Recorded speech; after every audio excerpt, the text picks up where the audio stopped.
Avui veurem les novetats de la convocatòria 2018 del nivell C2 antic superior. En primer lloc, us volia recordar que estos vídeos són una iniciativa personal i que jo no sóc ni la veu oficial de la Junta ni del Departament de Política Lingüística i Gestió del Plurilingüisme, sinó que treballem amb la informació que obtenim del web de Conselleria, de coordinadors que ens faciliten informació, etc. Bé, comencem.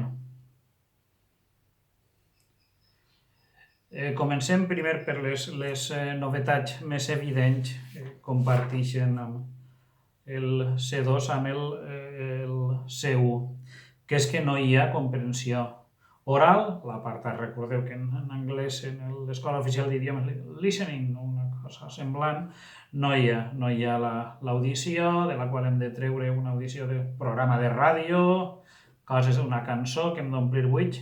Aquesta opció desapareix. Segon lloc, la part de l'oral, que en nivells inferiors, A2, B1, l'any passat hi havia una part que era un diàleg entre dos estudiants, dos alumnes, vull dir, i aquesta part tampoc no apareix així. Hi ha la part oral, ara la detallarem, no hi ha diàleg entre dos alumnes. A veure, les errades, tampoc les errades en l'apartat, per exemple, d'estructures lingüístiques, no descompten. Recordeu que abans, l'antic superior, l'antic mitjà, una errada descomptava, l'ABC descomptava 0,4 i el vertader fals 0,7, una cosa així. Bé, això desapareix, no descompten. I la darrera de les novetats de què parlarem és que sols hi ha una convocatòria, recordem, 27 d'octubre una part, 10 de novembre l'altra part. Hem preguntat i sembla que com que hi ha dies entre el primer examen i el segon, per al segon examen sembla que els alumnes ja comptarien amb la informació de la seva nota prèvia. El que no sabem és si això els impediria fer el segon examen o se'ls permetria per cas de reclamació. Però clar, si ja no et presentes a la segona part però reclames la primera i te l'aproven, en què quedem? Aquestes són bàsicament les novetats. Ara entrem ja en els apartats concrets. Bé, comencem l'anàlisi de cadascuna de les parts.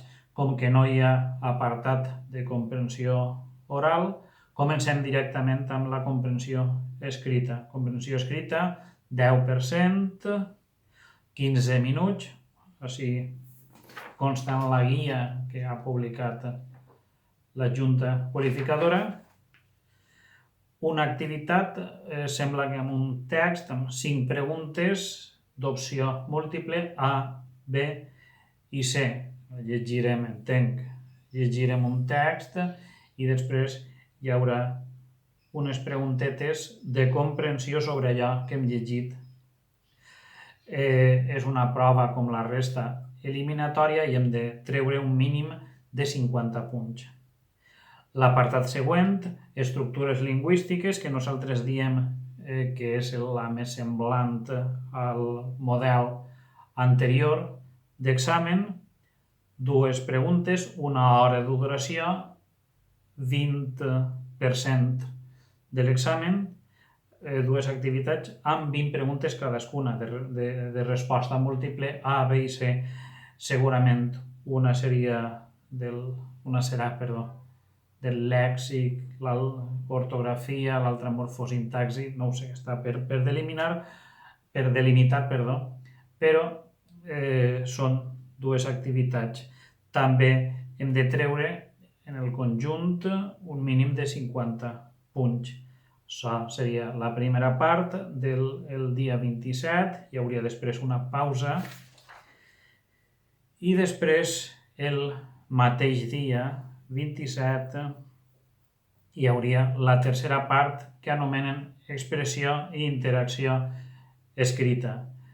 El valor té un 45%, 2 hores i mitja. Primer, una redacció de creació entre 210 i 230 paraules, sempre em posa molt pesat, 210, 230 paraules, ni més ni menys. La redacció entenem que en la qual es mesurarà adequació, coherència, cohesió, etc. I després una redacció diferent a la primera de mediació. Ja vos vaig explicar la meva opinió sobre la mediació. Què és la mediació? Un resum, una adaptació. Ara vos diré la meva opinió. Dins del concepte de mediació també està la traducció. Això vol dir que hi haurà una traducció? Jo no tinc ni idea. A veure, en el model d'examen que penjaren unes setmanes i que ara ja no està, hi ha una traducció d'un text que estava en castellà, anglès i francès i calia passar-lo al valencià. Serà això el que faran? No ho sé, però mediació també inclou traducció. I així en la guia apareix, ja us vaig explicar, la paraula rúbrica. Què és una rúbrica? És un instrument d'avaluació que consta d'una graella en la qual posa els criteris d'avaluació. Per exemple, adequació, molt bé, bé, regular, malament, i aleshores ahir van posant la puntuació. Aleshores, l'apartat en què posa rúbriques és la manera d'avaluar, recordeu. Si així l'avaluació era treure 50 punts a partir de contestar, per exemple, 3 respostes bé, eren 60 punts, així, com que és una creació, ja no es pot avaluar 3 respostes bé, sinó que s'ha de fer a veure l'adequació, la coherència, la cohesió, les faltes, etc. Aquesta prova també és eliminatòria, s'ha de treure 50 punts. I per fi, la darrera part és expressió i interacció orals. Així també és la novetat que us diem que és un monòleg per part de l'alumne i unes preguntes, entenem que els examinadors o l'examinador faran a l'alumne suposem que sobre allò que ha llegit, la seva opinió, etc. Model, pel que veiem, semblant al que hi havia, després la realitat i no sé com, no sabem com serà. És una prova també eliminatòria, s'ha de treure 50 punts i també es corregeix amb una rúbrica. La durada és en total 25 minuts, dels quals 10 són de preparació i els altres 15 ja serien la nostra intervenció i les preguntes en total. Això seria aquesta prova oral, ja seria el dia 10 de novembre. Bé, aquesta és la informació de què disposem. Quan tindrem més novetats ja us n'informarem. Moltes gràcies, recordeu donar-li al like, al dislike, etc., fer comentaris. Jo intento respondre tots els comentaris que em poseu, però no conteste ni qüestions partidistes ni altres qüestions que no és la meva intenció, ni pense que jo siga ningú per a dir que si el procés, que si històries, que a mi no és el meu interès, ni pense que el vostre, així intentar ajudar-vos perquè aproveu el valencià i ja està. Moltes gràcies, feu-vos subscriptors, adeu.